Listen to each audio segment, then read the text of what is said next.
नमस्कार। जब मैंने ये कविता बेटी और पिता इस पुस्तक में देखो मैं गाँव था में लिखा, तो कुछ लड़कियों, औरतों और महिलाओं के कुछ सवाल आए कि ये बात सच्ची नहीं है जो आपने लिखा है। पिता का पुत्र के साथ तो असीम प्रेम होता है, लेकिन लड़की के साथ उसको केवल विदा करने की तैयारी। और उनका ये भी कमेंट था कि वो अपने बच्चों के लिए बहुत कुछ बचाते हैं, अपने बेटों के लिए बहुत कुछ बचाते हैं, लेकिन लड़कियों को किसी तरह बाहर भेज देना चाहते हैं। शायद पिता को ही इस बात का दोषी मानना ठीक नहीं होगा। पिता इस बात का दोषी है, लेकिन उसमें एक सबसे बड़ा दोषी ये समाज भी है। और उस समाज की बात मैं कर रहा हूं जहां बेटियों को दोयम दर्जा दिया गया था। आप तो बदल सकते हैं, आप शहर हो रहे हैं। देखो मैं गांव था, अब शहर हो रहा हूं मैं। जब जब मैं इस लाइन को दोहराता हूं तो मुझे यही नहीं लगता कि शहर होना गलत है। शहर होना भी अच्छी बात है। आपके विचारों में नयापन आना अच्छी बात है। आप उन सारी रूढ़ बाध्यताओं को तोड़ने की कोशिश कर रहे हैं, ये अच्छी बात है। तो हर शहर या हर गांव को शहर नहीं होना है और हर शहर को गांव नहीं बनाना है। दोनों में अलग अलग प्रकार की भिन्नताएं हैं और उसके साथ जीना सीखना है।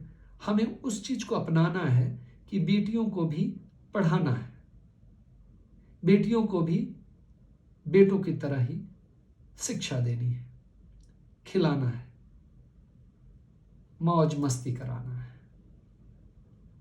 तो उसी से प्रेरित मैंने कविता लिखी है कि अगर बेटियां केवल अपने पिता को जिम्मेदार माने, जनरली बेटियां अपने माता को जिम्मेदार नहीं मानती, पिता को ज़्यादा जिम्मेदार मानती हैं, क्योंकि माँ के साथ एक अंतरंग रिश्ता होता है।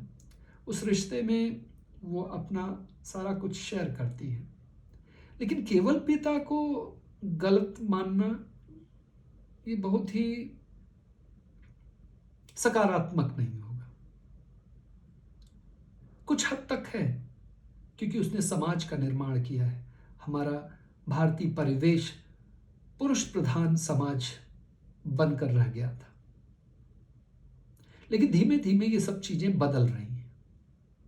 आपको, हमको शहर भी बनना है।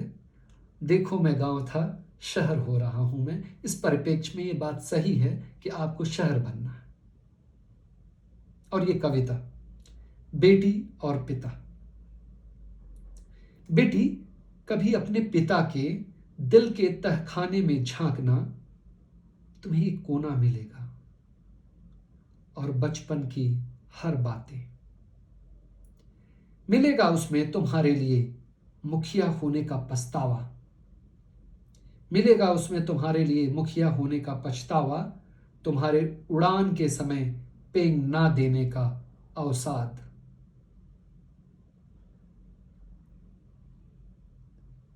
क्योंकि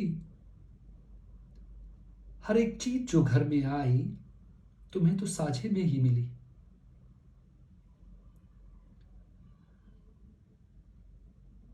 त्याग कोई तुमसे सीखे, तुम्हें तो वह परवरिश में ही मिली। लेकिन वह कोना भी मिलेगा तुम्हें। हजार बातें होंगी तेरे लिए, बेशुमार प्यार होगा तेरे लिए। तुमने कभी टटोला भी नहीं। पिता की कुछ मजबूरियां थी। तुम कभी संख्या में ज्यादा थी या तो कभी तुम त्याग में ज़्यादा, कभी तुम जल्दी ही बड़ी हो गई, कभी तुम जल्दी ही बड़ी हो गई, तो कभी व्यवहार में ज़्यादा। शायद जल्द ब्याह की तैयारी थी जो सिखाने पर मजबूर करती थी, या पिता को पैसों की तंगी थी जो उसे चकनाचूर करती थी। पर दिल का हर एक कमरा, पर दिल का हर एक कमरा तेरे लिए बना था, पर दिल का हर एक कमरा तेरे लिए ही बना था। शायद समाज का भी अंधापन उसे पता था।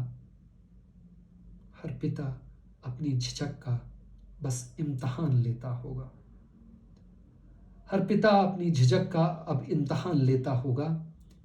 किसी और कभी अपनी ही बेबसी को, कभी अपनी ही बेबसी को इसका इल्जाम देता होगा। शायद वो अगर इंट्रोस्पेक्शन करे तो उसे ऐसा लगेगा कि उसकी कुछ गलतियां थी। हर पिता अपनी झिझक का अब इम्तहान लेता होगा, कभी अपनी ही बेबसी को इसका इल्जाम देता होगा। हो सके तो उसे माफ कर देना, हो सके तो उसे माफ कर देना, पर सजा देना तो सबको देना। हो सके तो उसको माफ कर देना, पर सजा देना तो सबको देना। बोझा समाज का भी ढोया था उसने, बोझा समाज का भी ढोया था उसने। अकेला वही गुनहगार नहीं था, अकेला वही गुनहगार नहीं था। हे बेटी, उसे माफ कर देना।